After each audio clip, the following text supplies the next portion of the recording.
ছোট বাচ্চাদের ব্রেইনের জন্য খুবই উপকারী উপাদান হচ্ছে ঘি। তাই অভিভাবকরা বাচ্চাদের প্রতিদিন 1 চামচ হলেও ঘি খাওয়াবেন। ঘি খেলে ব্রেন অ্যাক্টিভ হয়। আমরা গাড়ির ইঞ্জিন চালানোর জন্য মোবিল বা লুব অয়েল ব্যবহার করি যেন গাড়ি স্মুথলি চলতে পারে। সেরকম ব্রেইনের তথ্যগুলো যে রাস্তা দিয়ে চলাচল করে সেখানে ঘি মোবিলের মতো কাজ করে।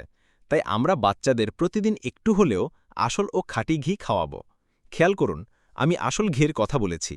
নরমালি আমরা যে ঘিটা এভেলেবল পাই সেটা ক্রিম সেপারেশন পদ্ধতিতে বানানো হয়ে থাকে। প্রায় 1.5 থেকে 2 ঘন্টার মধ্যেই ঘি রেডি।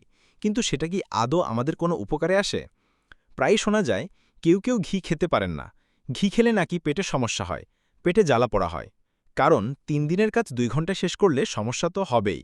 আমরা পর্জনার হাট নিয়ে এসেছি এমন এক ঘি যেটা প্রাচীন ভারতীয় উপমহাদেশের খুব বিখ্যাত, কিন্তু আজ সেটা আমাদের দেশে বিলুপ্ত প্রায়। বলছি বিলোনা ঘিয়ের কথা, যাকে আমাদের এলাকার অনেক আগের দাদি নানিলের কাছে মাঠা ঘি নামেও পরিচিত।